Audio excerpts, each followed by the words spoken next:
let me introduce our speaker, Professor Wendy Freedman.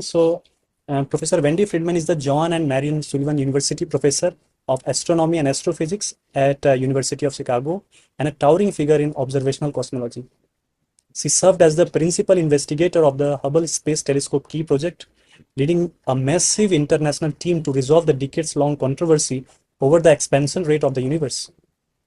Her precise determination of the Hubble constant ended factor of two uncertainty that plagued cosmology, provided the first accurate calculation of universe age, and serving as an observational anchor for the modern concordance model of dark energy.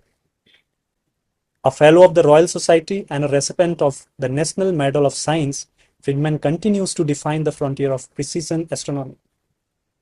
She is currently pioneering the use of the tip of the red giant branch (TRGB) method to resolve the Hubble tension, a critical discrepancy that may hint at new physics beyond the standard model.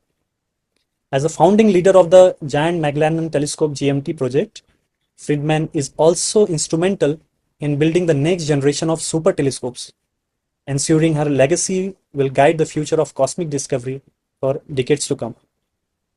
So with this brief introduction, now I would like to request Professor Freedman to please deliver a talk. Thank you very much for that introduction, and also for the honor of speaking at this Golden Jubilee. I really am very honored to be your kickoff speaker and to honor the contributions of so many people in India to the subject of astronomy. And to talk to you today about this outstanding problem in cosmology, which is the discrepancy now between the measurements that we are making in the local universe of how fast the universe is expanding at the present day. This is a topic that astronomers have been in pursuit of now for almost a century, since Edwin Hubble first discovered that there was this relationship between the velocity of a galaxy, how fast it's moving away from us, receding, and the distance from us, which led eventually to our understanding that the universe is expanding. And our measurements have continued to improve over that almost century, but this has been a very difficult problem and a very difficult challenge to overcome the kinds of systematic effects that plague the measurements of our distances to galaxies, as I will outline. But the improvement in our measurements over the last several decades, since the launch of the Hubble Space Telescope, really in the 1990s, have continued to improve and to overcome these systematics. But interestingly, as our measurements have gotten more and more precise, there has arisen this tension now between the value of the expansion rate that we measure today, quantity that we call the Hubble constant, and the measurements that are coming from the measurements of tiny fluctuations in the temperature and the polarization of the microwave background. And those measurements, the baseline of those measurements now, are coming from the Planck satellite, and the exquisite precision that now the microwave background measurements have led to this tension. If you fit the fluctuations from the microwave background, you can fit what we refer to as the standard cosmological model. That's a model with dark energy and dark matter. And you infer the expansion rate today, and it comes out to be a value lower than what we measure locally using the standard classical techniques that go back to Henrietta Leavitt and Edwin Hubble. That is the measurement of stars known as Cepheids. And we have new measurements now from the Atacama Cosmology Telescope in Chile and the South Pole Telescope that are in very good agreement with the measurements from Planck. What's very exciting in the last few years has been the launch of the James Webb Space Telescope that allows us to make measurements of these stars, Cepheids and other types, for example, the tip of the red giant branch, at higher resolution and sensitivity than available with the Hubble Space Telescope. And this uncertainty or this discrepancy persists. So the question before us is this indicating fundamental new physics that's missing from the standard model that fits the measurements from the microwave background so well? Or is there something we haven't yet understood, uncertainties in our measurements, some sort of systematic effect? Now, can I advance? That's interesting. Yes. So our standard model of cosmology at the current time suggests that there is a component of what we refer to as dark matter. That is matter that is not like the ordinary matter in baryons that we are made out of, the carbon, nitrogen, oxygen, everything that we are familiar with, but interacts gravitationally. We see its effects by the motions of galaxies and stars and clusters and so on that are interacting with the luminous matter. The dark matter is affecting their velocities, their motions. And most of the overall composition of the universe, the matter plus energy contribution, is coming from a component that we refer to as dark energy. And this component is causing the universe to accelerate. And the question before us now is, are there cracks in this standard model? And is it broken? Is there something that we just don't yet understand? Now, if we go back and look at a little bit of the history of the subject, Edwin Hubble first measured a value of the Hubble constant of 500 kilometers per second per megaparsec. And I won't repeat those units again during the talk. But that came down in the 1950s, and in the 1960s, 70s, 80s, we began to see what became known as the factor of two discrepancy in the Hubble constant. That largely was a result of differences that were being measured by Gerard de Vaucouleurs and Alan Sandage and Gustav Tammann, values between 50 and 100. And the precision of those measurements, the error bars that each of those groups measured, was smaller than the size of the points that are plotted here. Now you can see that there are also values in between these two extremes that were published around that time. But we also have now come to understand why this discrepancy, and those came down to systematic uncertainties. That is, earlier on, astronomers were unable to correct precisely for the effects of astronomical dust. Now, this dust dims and reddens stars, for example, the Cepheids, and the detectors at the time were largely photographic plates, and those were nonlinear at both low light levels and high light levels. And also, there weren't very many objects that we could observe from Earth-based telescopes. And it wasn't until we got the Hubble Space Telescope that we could measure enough galaxies to overcome this discrepancy. Now, the red bars here are indicating where we are presently. The microwave background observations are suggesting a low value of the Hubble constant, about 67, and the Cepheid measurements tied into brighter objects, known as type 1a supernovae, are suggesting a Hubble constant of 73 or 74.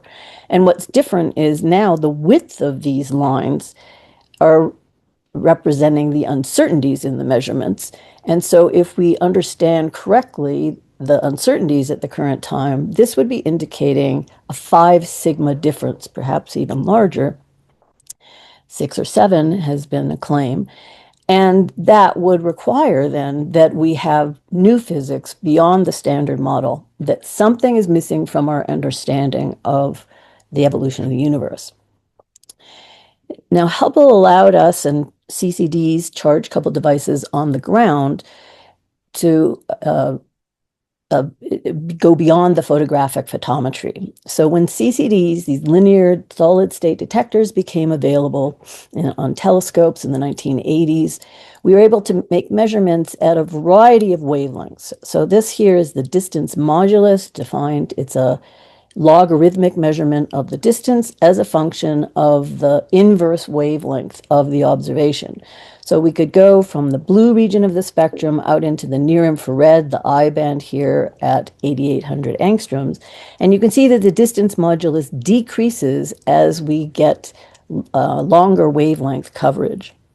And the dashed line represents a fit to what we call the interstellar extinction law, comes from measurements in our Milky Way galaxy and other nearby galaxies. And you can see it's a very good fit to the data. And as we got mid-infrared capability, eventually with Spitzer out to 8 microns here, this interstellar extinction law provides a very good fit, and we can then correct for the presence of interstellar dust. And you can see it was a huge systematic effect when the B band observations were all that were available with photographic plates. So if you have multi-wavelength data, and in fact 2 or 3 bands is usually what astronomers have today, you can overcome this systematic. And the key project that we undertook in the 1990s, we used several methods beyond the Cepheids themselves, and the goal here was to allow for the presence of systematic effects in any one measurement. So any one of these techniques will have its own internal systematics, and the only way we could overcome the systematics overall and get a robust estimate of systematic uncertainty was to use more than one method. And to this day, that remains, I think, a very important component of these measurements. So the statistical uncertainties are represented here by the Gaussians. This is the relative probability density, and the systematics for each method are represented by the bars. And we measured a value overall of 72 with the statistical and systematics represented here, and overcame finally the famous factor of 2 uncertainty. These are recent measurements now of the Hubble constant as a function of time, the published measurements. And in red, I'm showing the measurements that are based on Cepheids and go out using type 1a supernovae, which is the method now that extends the farthest and has the smallest scatter or dispersion.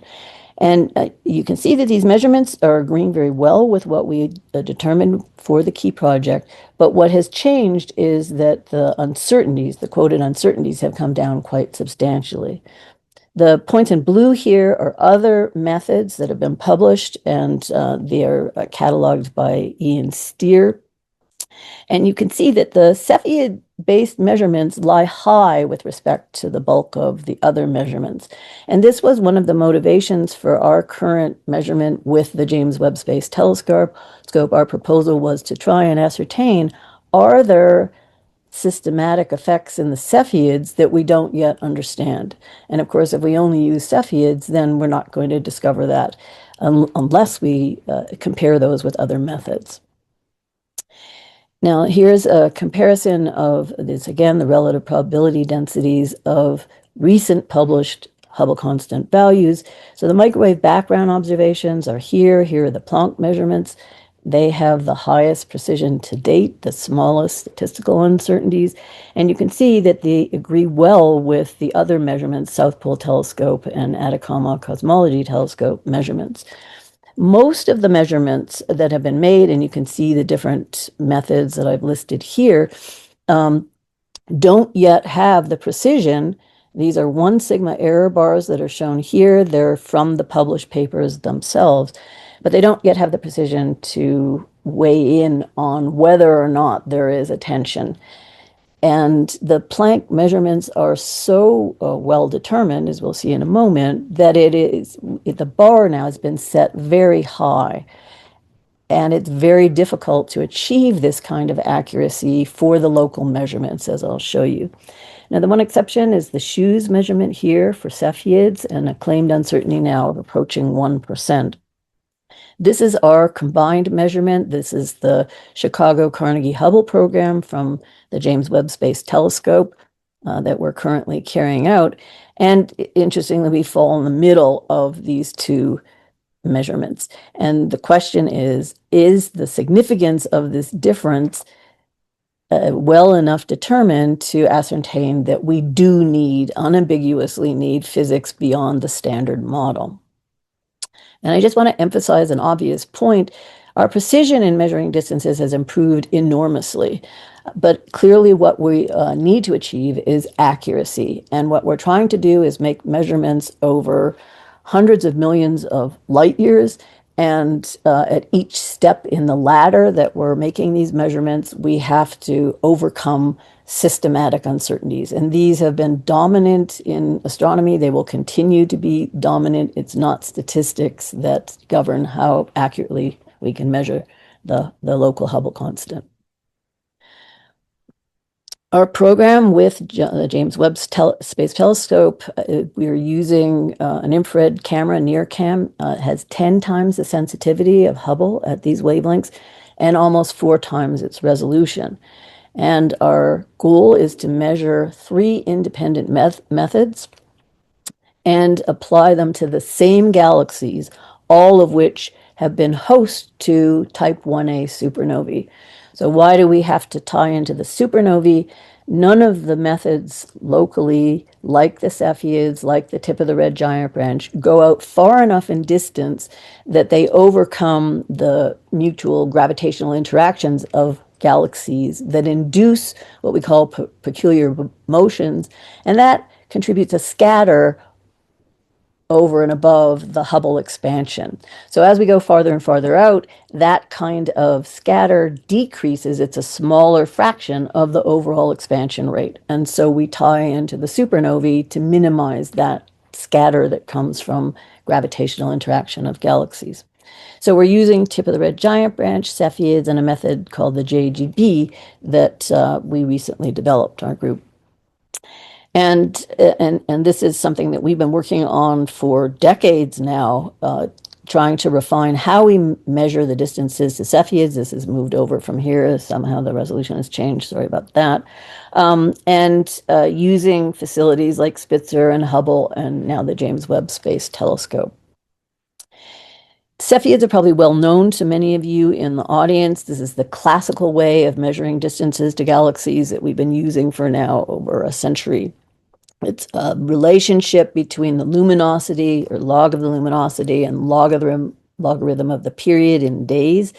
And this is now known as the Leavitt law. And you can see there's actually scatter in this relation. Much of it is real. There is a period luminosity color relation, and the color is reflecting the temperature of these stars. They're young stars. That's an advantage. They're bright. They're supergiants, so we can easily see them in nearby galaxies. But it also carries with it some disadvantages, and that is these young stars have not had time to diffuse away from the regions of star formation where they were formed. So there's a lot of dust still, and they're in high star formation regions. So the measurement of the luminosities of these individual stars that we need to measure accurately, they're crowded, they're blended with other stars, and we can't get around that. That's where they're located. The tip of the red giant branch, these red giant branch stars offer an advantage in the sense that they're an old population, so we can measure them not only in the disks of galaxies, but also in the outer halos, where the reddening by dust is negligible and they're not overlapping with other stars. So measuring their luminosities is quite straightforward.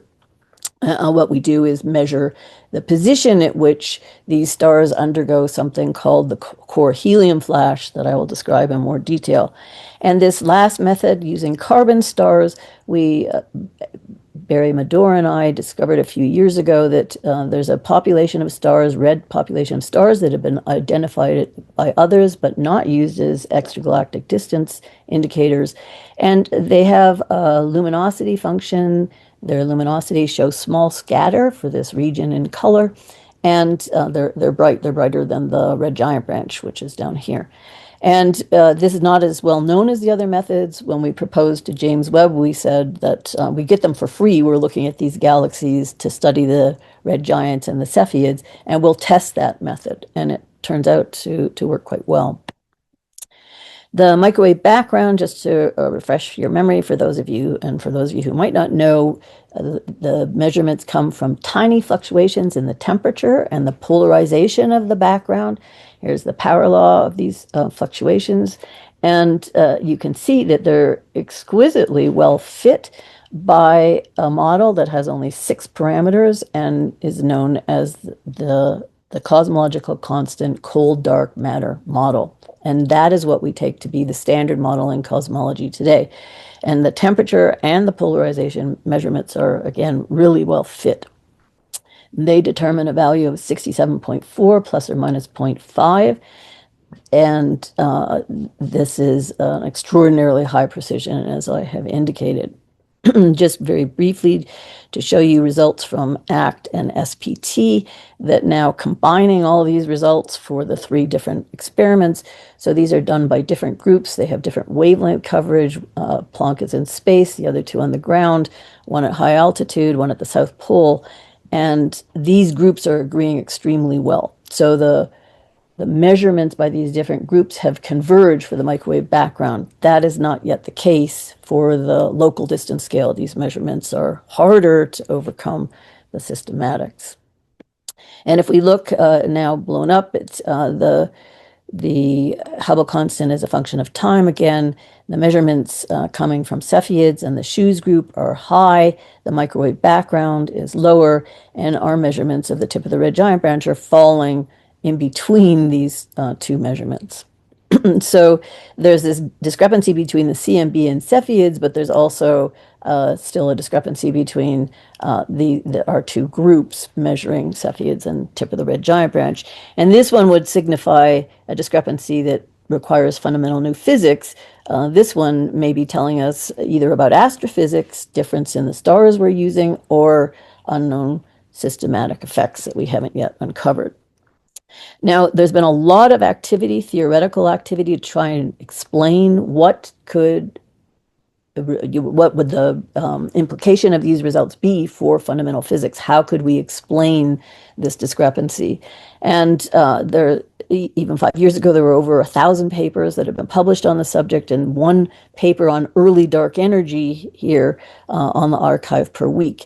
And early dark energy emerged as front runner as a possible explanation because most of these other methods have already been ruled out by the exquisite data combining the microwave background, large-scale structure, and supernovae. It's very hard now to the data are very constraining now as to what are possibilities.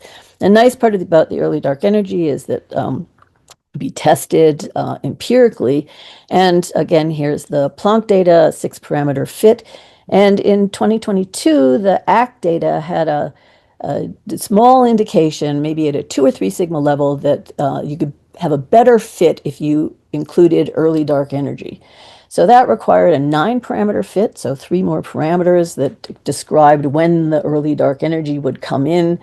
It would have to be before recombination, or you would already see its effects in these other constraints that I mentioned. You have to know what fraction of the dark energy it contributed, and then it would have to disappear before recombination so that you would not be able to detect it elsewhere.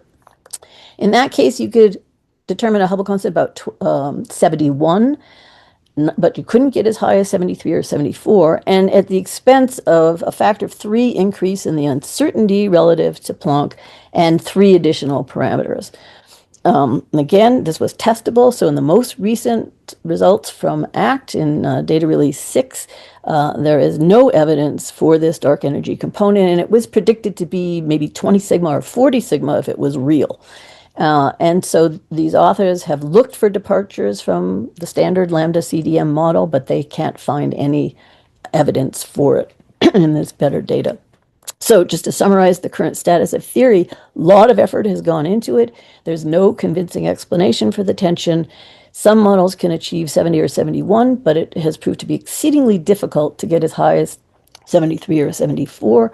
And one problem is that you trade off the tension in the current expansion rate with large-scale structure constraints, the so-called sigma 8 parameter.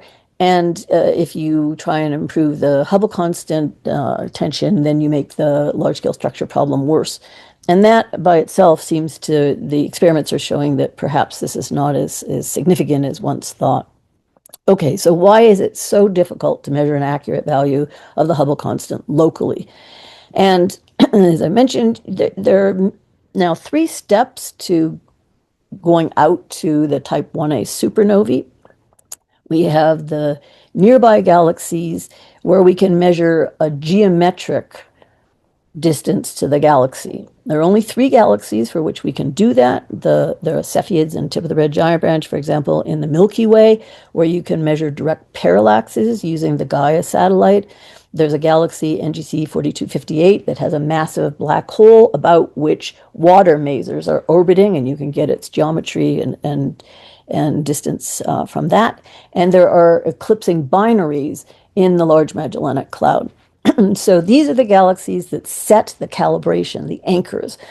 With the type 1a supernovae, we can measure the relative brightnesses of these objects, the relative distances, same with the Cepheids and tip of the red giant branch, but we have to know the absolute luminosities of these stars to get the Hubble constant and to get their distances. And so there are only 3 objects here that we can use. That's not a high statistical number of galaxies to set the whole 0 point. You need to keep that in mind. We move then to the realm of Hubble and James Webb, where we can measure Cepheids and tip of the red giant branch stars in galaxies that have had type 1a supernovae. So then we set the scale for the supernovae. And just want to point out here the tip of the red giant branch in the halo, you can see how well separated they are, and the more difficulty in measuring in the disks of galaxies where you have dust lanes and high star formation rates and crowding and blending of stars and so on. So statistically, there are about 36 galaxies that we can measure in this middle rung, and not all of them are well measured. The ones that are farther away are more of a challenge. And now we're getting hundreds, approaching thousands, and with Rubin approaching millions of supernovae. So there are no statistical uncertainties in the largest distance rung. But again, it's systematics that we need to be concerned about. And if we're going to measure a value of the Hubble constant at 1%, Planck now has set the bar at, they're measuring sub 1% precision. But if we're going to ascertain if there is new physics, we need to ensure that at every step along this way, the systematics are less than 1% if the overall uncertainty is to be at the 1% level. And that is a very big challenge. James Webb, for those of you who may not be familiar, it's out at a L2 orbit. That's about 1 million miles, 1.5 million kilometers from the Earth. And it's a 6.5 meter telescope. Compared to Hubble, it's a 2.5 meter telescope, and it's been optimized for the infrared, which is a huge advantage, again, for dust, for the Cepheids, for the tip of the red giant branch, and carbon stars. These are red stars, and so it's ideal for measuring distances. Here's an image of a Cepheid taken by Hubble by the SHOES group. It's at a distance of 20 megaparsecs. The Cepheid's located in the red circle. The Cepheid has been discovered in the optical, where the amplitudes of Cepheids are largest, but the distance measurements come in the infrared, again, so that dust is less of a problem. And you can see the challenge here and the difference that JWST makes in terms of resolution and sensitivity if we're going to accurately measure the luminosities of these stars. And 60% of the SHOES sample lies at a distance greater than 20 megaparsecs. The problem only becomes more challenging as you move out in distance. And here another example, and you can see these stars are embedded in regions where there are other stars, and James Webb is going to allow us to make much more accurate observations. So I'll only show you some results from the tip of the red giant branch today. That's the method for which we have the most observations of supernova host galaxies. And just briefly mention that we are blinding our data, so we don't know as we're doing the analysis what the distances are and what the Hubble constant is, and that's new in this local distance scale, has not been done before. The physics of the tip of the red giant branch, I'll only briefly say, it's the only method for which we can go from first principles and understand the underlying physics, which another advantage of this method. These are stars that are burning hydrogen in a shell about a partially degenerate helium core. They're climbing what is known as the red giant branch, and when they reach a temperature of about 100 million degrees, they can start to burn helium in a stable way. And this occurs, there's a core helium flash. This has been studied theoretically by many groups, and the over a range of metallicities here, the Z or the Z stands for metallicity. very small changes, and we can empirically calibrate this. So it is an excellent standard candle. What we do in practice is measure the luminosity function, how many stars as a function of luminosity there are, and we're looking for a discontinuity or the first derivative of this luminosity function that characterizes where this core helium flash occurs. Here is just an example of where we pointed the NIRCam, the near infrared camera on JWST, allowing us to measure the halo out in the outer parts of the galaxies where the tip of the red giant branch stars are, and the disks where the Cepheids are. And we now have overlap between our Hubble program that we carried out earlier and JWST, and they're agreeing very well. And in fact, the shoes measurements, which were discrepant in 2019, now agree with our tip of the red giant branch distances from Hubble, and that have now been confirmed with JWST. So there's been a convergence of these measurements, which is really nice to see. In terms of the supernovae, this is a project, the Carnegie Supernova Project, that I carried out. Mark Phillips and I were co-principal investigators while I was at the Carnegie Institution. And we're using 3 different aperture-sized telescopes at Las Campanas in Chile, depending on the luminosity of the supernova. We weren't trying to find the supernovae. That was being carried out by many other groups. But what we were trying to do was ensure that we had wavelength coverage. So we had 9 different filters from the ultraviolet into the near infrared, and we ensured that we had very good cadence, very good coverage of these supernovae. And the experiment again was designed so that we could test for systematics like dust, like environments of the supernovae themselves. And we also got spectra over time so that we could make corrections for the so-called band effects as we go out in distance. And all of these data were input into Markov chain Monte Carlo analysis, fitting these light curves that allowed us to determine the Hubble diagram. This is the distance modulus, again, that I mentioned, as a function of the logarithm of the redshift relative to the cosmic microwave background. So we have about 300 objects, and it was carried out in 2 phases, CSP1 and 2. And we used 2 different Markov chain Monte Carlo type analyses. This is our likelihood function for those experts in the audience who will know what we needed for this MCMC analysis.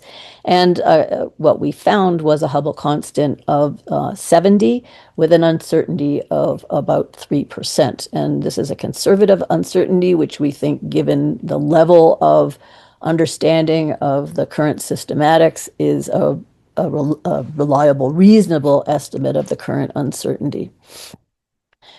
Do we now have a robust estimate of the Hubble constant to 1%, and the 5 sigma and now even 7 sigma now claims in the literature?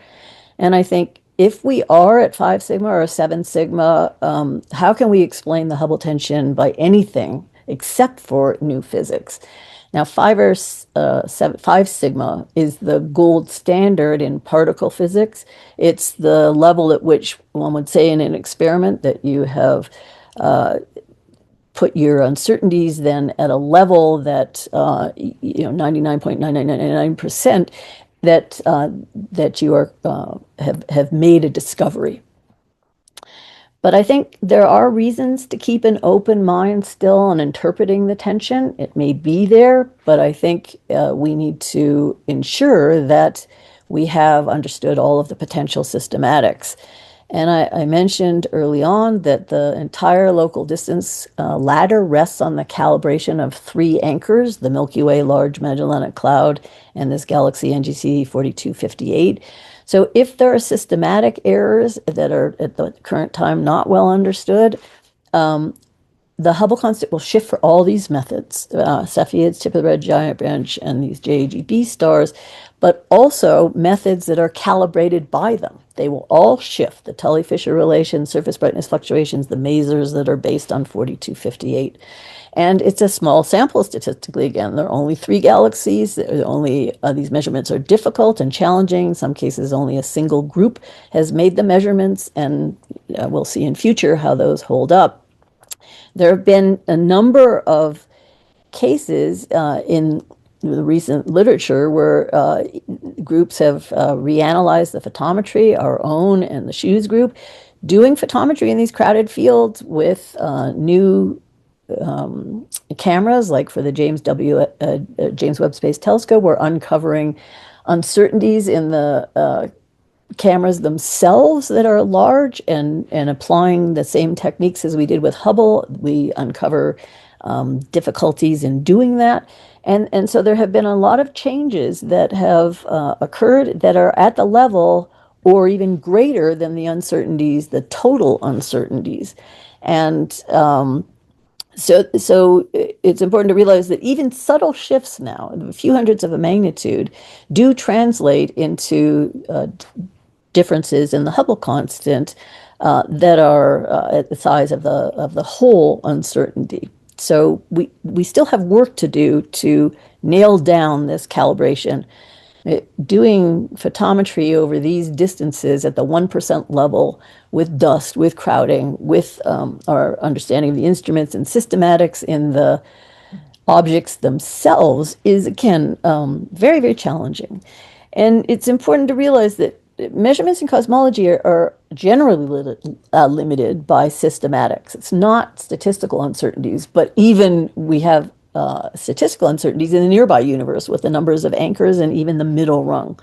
And that, in interpreting the formal significance, differs from particle physics, which is dominated by statistics. So you can work with your instruments in a lab in a way that we can't with these astrophysical objects that are at enormous distances from us. So interpreting a 5 sigma result is different. Here's the tension, the definition of the tension. We're looking at the difference in the 2 values of the Hubble constant from Planck here and the Cepheids, divided by the uncertainties of some of the squares of the uncertainties. And the tension with Planck then would be 5 sigma.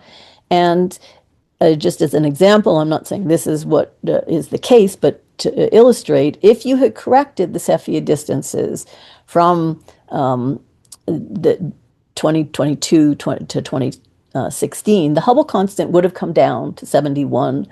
And if you include the supernova uncertainty and include it as an uncertainty rather than as a correction, then the tension drops to 2.4 sigma. So we do need to understand the systematics in the supernova measurements and also in its corrections for the Cepheids. We need to understand those at the 1% level, and I would argue we're not yet there. I'm keeping my eye on time. I just want to say that a number like plus or minus 1%, we have to be aware that there's a chain of choices in the calibrations, the data sets, the priors, the modeling assumptions, and those are continuing to evolve over time. And until we see, I think, that those have converged, interpreting this as 5 sigma, i.e. level of a discovery, I think we have work to do. Let me just mention what we're currently trying to do. We're doing blind, now stress tests of the tip of the red giant branch and supernova measurements. We have new measurements from Hubble as well as JWST, and those have all been reduced with improved techniques, analysis techniques that have been evolving with time to deal with crowded fields where the Cepheids and the tip of the red giant branch stars improvement in the photometry. And we do this blinded analysis again. Different parts of our team reduce the data, and we don't talk to each other until everything is complete. We're also, Suhail Duan is leading an effort from the supernova end where we're comparing different surveys. People have different calibrations, different ways of fitting the light curves, different networks, calibration networks, different dust maps, different ways of treating these peculiar velocities. And so, again, we're doing this blind. We're fitting all of these different models. You can see sometimes the models fit well, sometimes they don't.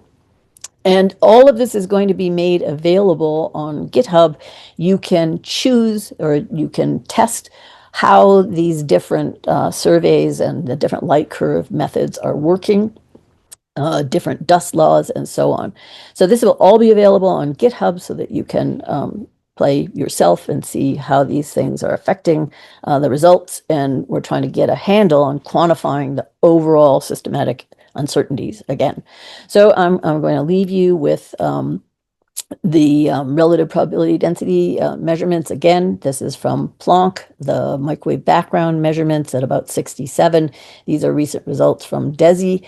And here are our results from the Chicago Carnegie Hubble program at the current time. We're continuing to increase the sample size, and statistically, those measurements will improve with time. And let me just make a few final comments. And I don't want to leave you with the impression that these measurements aren't improving. They are improving enormously. If we think back to the uncertainties at a factor of 2, and then Hubble, where we could measure things at the 10% level in the key project, we're now going from this uncertainty of a factor of 2 to a factor of a few, 3% or better, the goal of 1%.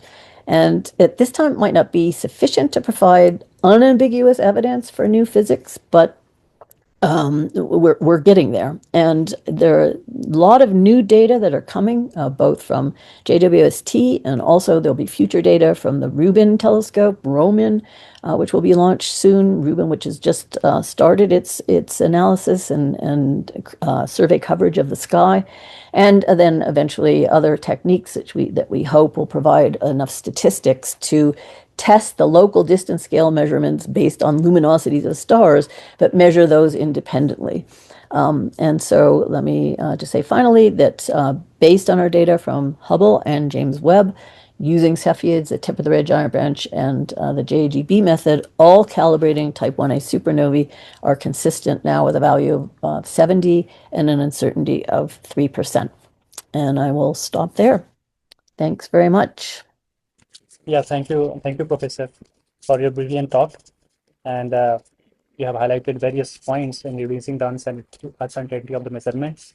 So yeah, thank you once again. I will share some few questions here, ma'am. So we have got the first question from Dr. Bharat Pandey, saying that my question is, recent observation from James Webb Telescope suggests that some galaxies formed much earlier than predicted by lambda CDM model. Do you think that these observations indicate a need to revise our standard cosmological model? So I'm not sure which methods the questioner is referring to. I think in aggregate, the current measurements that suggest that there is a need to essentially add new physics are at the level of uncertainty that at the current time actually don't resolve in an unambiguous way whether there is a tension. I think what we will see in the next few years as these methods improve in statistics and people get a better understanding of the types of systematics that may be affecting those measurements, this is going to clarify.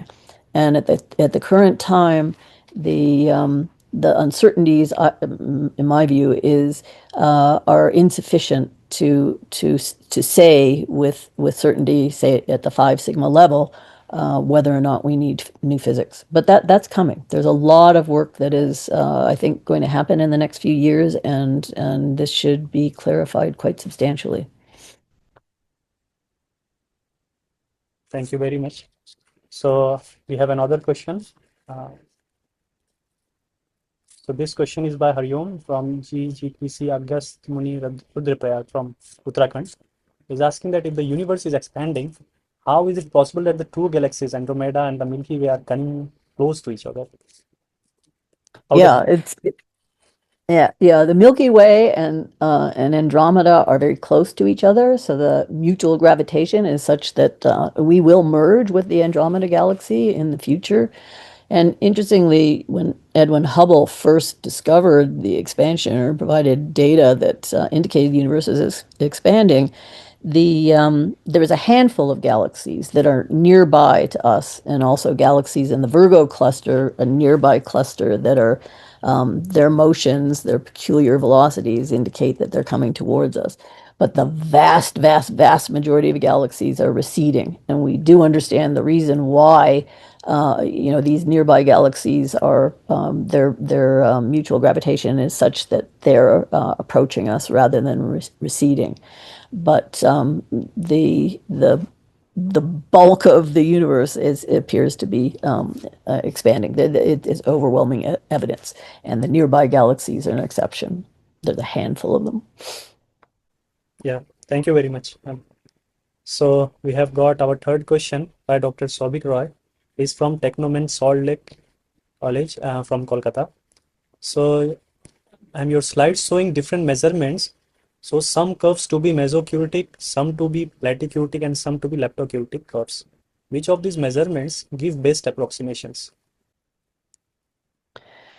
So I think at the current time, the data are such that what we see as evidence for the expansion can be fit very simply as a uniform expansion of the universe. And I think what we're trying to do, particularly in the more distant galaxies, is to see how we deviate as a function of time or redshift, and that's how we get evidence for the accelerating universe. And so what we're trying to do is understand how the universe is evolving over time. And so the more distant measurements indicate that it isn't simply a uniform expansion, but that the effects of gravity, so the presence of dark matter and also the dark energy affect those results. And now we're actually there are groups, the DESI group, and people measuring supernovae, and so the measurement of large scale structure plus supernovae together seem to be indicating that might not just be a simple model. We may have not just a simple cosmological constant, that there may be evolution of the dark energy as a function of time. So many groups now are trying to understand the systematics again, because statistically the large scale structure measurements were now approaching a million galaxies, so the statistical uncertainties are negligible, but again comes down to systematics. So we are trying to understand in fitting the expansion how that could change as a function of time. So it might just it not be a simple cosmological constant as Einstein the general theory of relativity would allow in Einstein's gravity, this repulsive form of gravity, but it might be more complicated. So there are a lot of efforts now to try and see how this is evolving as a function of time, and it's something that we will see in future. Thank you very much. So we have got our question from Roy from Asutosh College, Kolkata. So he's asking, when the tip of the red giant branch stars data is used to measure the expansion rate is around 69 or 70, a drop from the Cepheid value of 73. Do you believe the TRGB data is hinting that the Hubble tension might just be a systematic error in how we read Cepheids, or is it entirely an undetected unknown variable? I think time will tell how this will resolve. I think one of the nice things about the tip of the red giant branch is that the systematic uncertainties in measuring the luminosities are smaller than they are for the Cepheids. The stars are out in the halo, so there's negligible dust, as I mentioned. The crowding problem is not an issue. In terms of the abundances, the metallicities of these stars. In astronomy, we talk about metallicity being anything heavier than hydrogen, helium, or deuterium.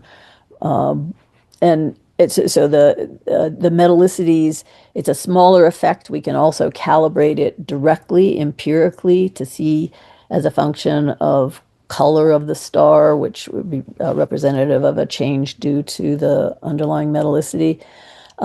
It's more complicated for Cepheids. Cepheids, again, they have higher reddening. The photometry is more challenging because of the crowding effects. We can't directly measure the metallicity of Cepheids. We have to do this in a way as a proxy using the metallicities of hydrogen, ionized hydrogen regions known as H2 regions.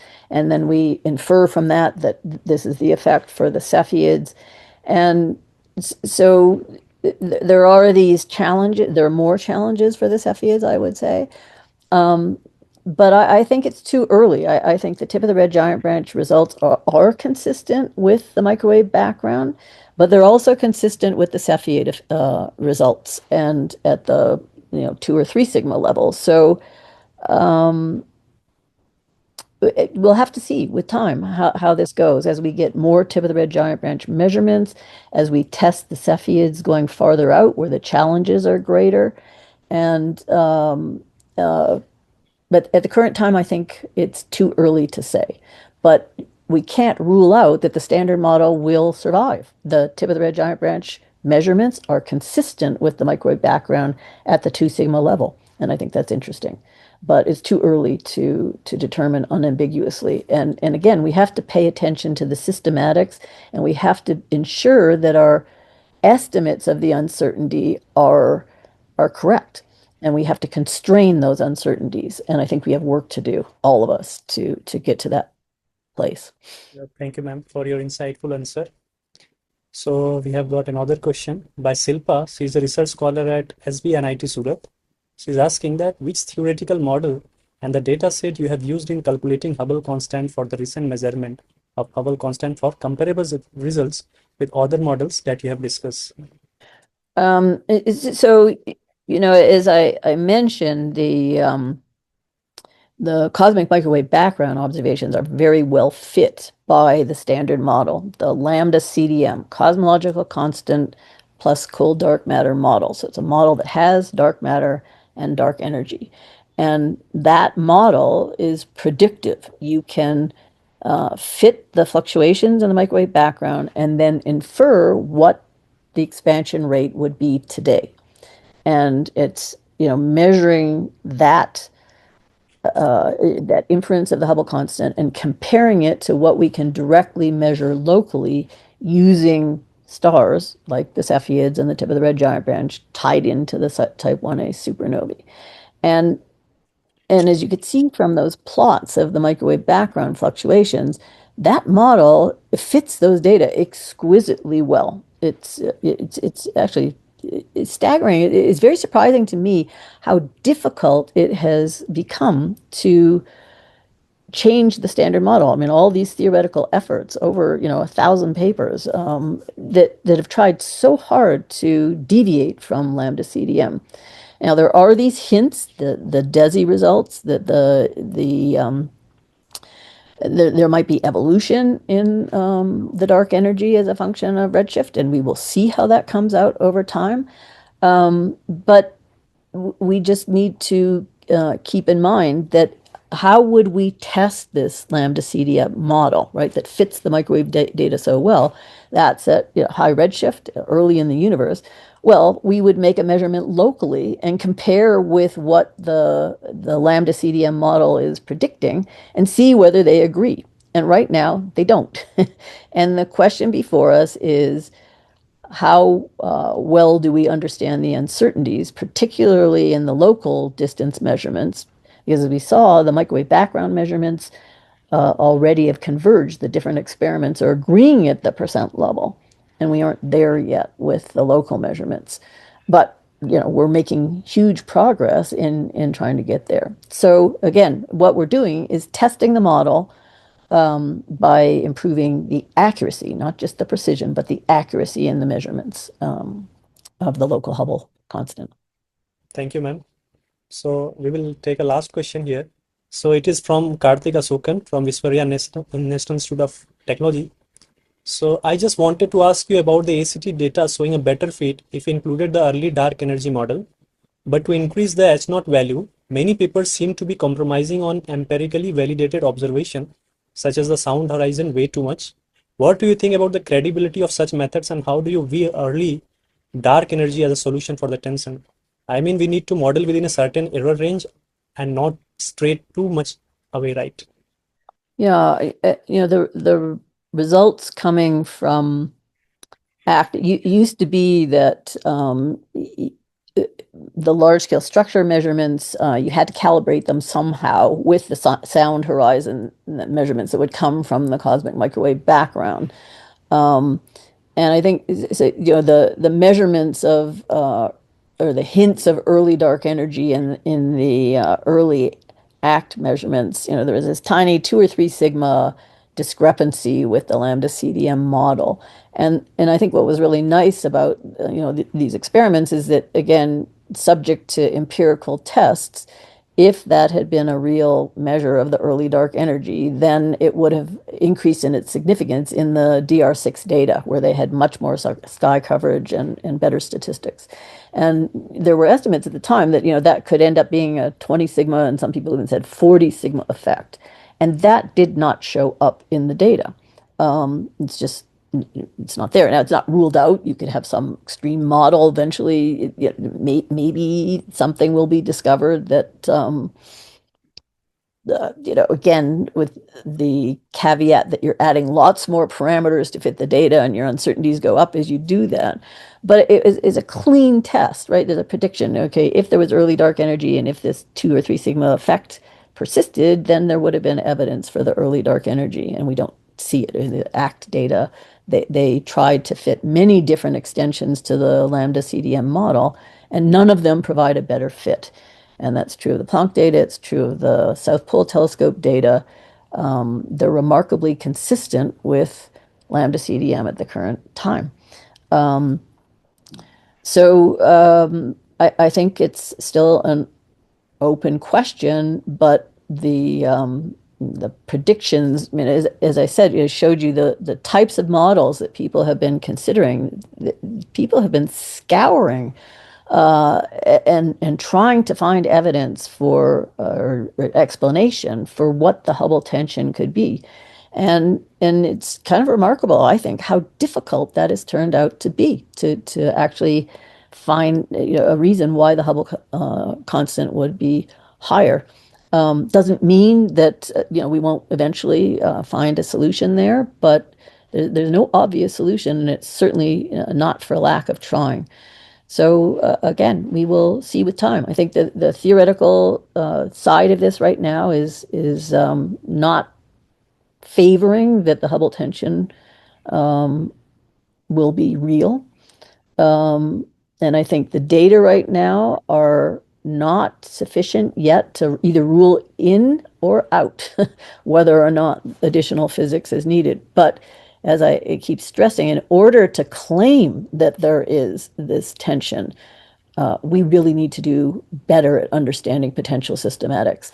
So the fact that there is a difference in the local universe in the most precise measurements that are being made, and I should say that so none of these other techniques, I hinted at that when I showed the probability distributions of the other methods. Most of them are not at the 3% or better level. They're 4 or 5 or way higher uncertainties, and so they're not yet weighing in on whether that tension is real, and many of them depend on the Cepheid distance scale, and if the Cepheid distance scale has systematics in it, they will all shift. So until in the local distance scale, we are able to show that we have converged, that we understand the calibrations of supernovae, and that right now we're still trying to understand. It's part of the motivation of our new blind test is to understand where these differences in the supernovae are showing up. So we have work to do, is what I would say, and we'll see where it ends up.